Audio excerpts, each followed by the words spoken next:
मुस्कान को उसका पति सौरभ बिल्कुल भी पसंद नहीं है, क्योंकि सौरभ हमेशा काम के सिलसिले से शहर से बाहर ही रहता है, जिसकी वजह से मुस्कान की शारीरिक जरूरतें पूरी नहीं हो पाती हैं।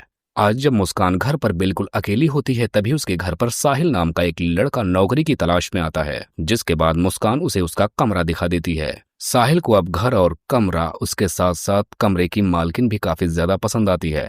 अब मुस्कान उसके पास आकर बोलती है कि अगर तुम्हें घर में किसी भी चीज की कोई भी जरूरत हो तो बेझिझक बताना। दूसरी तरफ हम देखते हैं मुस्कान का पति सौरभ अपने ऑफिस में होता है, लेकिन यहाँ पर क्या हम देखते हैं कि उसका अफेयर खुद की सेक्रेटरी के साथ ही चल रहा होता है, और इसकी सेक्रेटरी भी काफी ज्यादा खूबसूरत और हॉट होती है।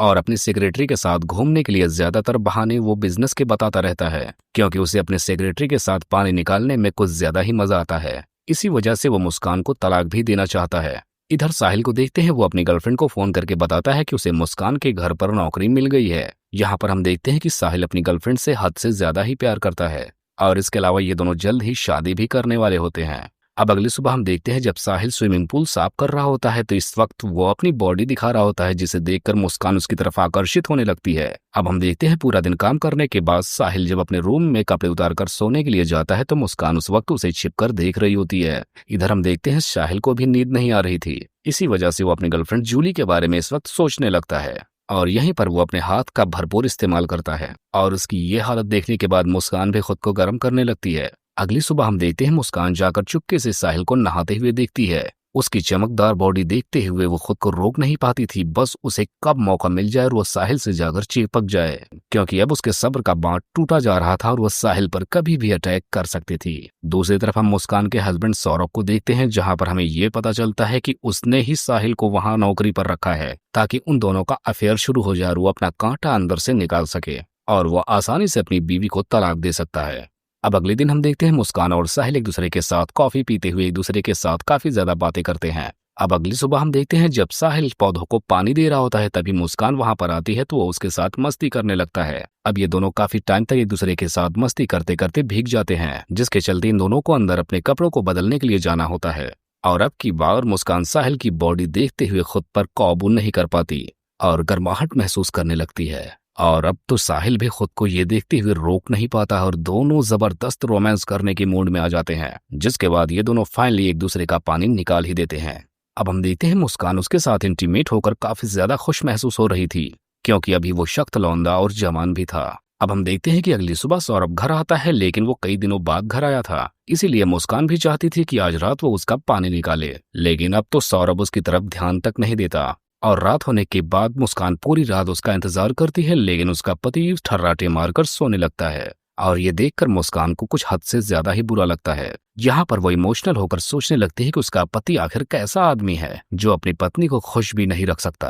अब इस बात से मुस्कान को नींद नहीं आ रही थी, जिसके चलते अब उसे साहिल की याद आती है और वो साहिल के कमरे की तरफ बढ़ चलती है। इधर साहिल को भी नींद नहीं आ रही थी, वो उसका ही इंतजार कर रहा था, और अब ये दोनों एक दूसरे को पाकर एक दूसरे का पानी भरपूर निकालते हैं। अब सुबह होने के बाद हम देखते हैं कि सौरभ अपनी सेक्रेटरी से बात कर रहा होता है। यहाँ पर वो अपनी सेक्रेटरी से बोलता है कि कल रात मुझे वाकई में तुम्हारी हद से ज्यादा याद आई, लेकिन मेरे बगल वो मनहूस मुस्कान लेटी हुई थी जिसे मुझे देखने का भी दिल नहीं किया। अब यहाँ बाहर खड़ी मुस्कान छुपकर उनकी सारी ये बातें सुन लेती है। अपने पति के मुंह से ऐसी बात सुनने के बाद उसे बहुत ही बड़ा झटका लगता है। उसे इस बात का पता चल जाता है कि उसका पति कहीं और जब मजे लूट रहा है तो उसमें क्या रखा है। अब सौरभ के ऑफिस जाने के बाद मुस्कान और साहिल फिर से एक दूसरे से मिलकर बातें करते हैं। यहाँ पर साहिल बताता है कि आज उसकी गर्लफ्रेंड जूली आने वाली है और बस वो 2 दिन रहकर यहाँ से वापस चली जाएगी, लेकिन ये सुनने के बाद मुस्कान को अच्छा नहीं लगता, लेकिन वो उसे कुछ कह भी नहीं पाती। कुछ टाइम बाद हम देखते हैं कि जूली वहां पर आ ही जाती है और साहिल उसे अपने अंदर लेकर जाता है, और यहाँ पर वो उसके साथ भी जबरदस्त रोमांस करता है, लेकिन मुस्कान उन्हें ऐसा करता हुआ दूर से देख रही होती है, लेकिन उसे ये सब कुछ बिल्कुल पसंद नहीं आ रहा था। अब जब रात के डिनर का टाइम होता है तो सारे लोग साथ में बैठकर खाना खाना शुरू करते हैं। तब यहाँ पर मुस्कान जूली से उसके बारे में पूछने लगती है और अपने बारे में भी बहुत सारी बातें बताती है। अब रात के टाइम साहिल और जूली जब फिर से एक दूसरे के साथ रोमांस कर रहे होते हैं तो मुस्कान उन्हें ऐसा करता हुआ देखने लगती है। अब ये बात मुस्कान को अच्छे से समझ में आ जाती है कि जब तक जूली यहाँ पर रहेगी तब तक साहिल तो उसे देखेगा भी नहीं। अब अगली सुबह हम देखते हैं मुस्कान साहिल को कुछ सामान लाने के लिए मार्केट भेजती है।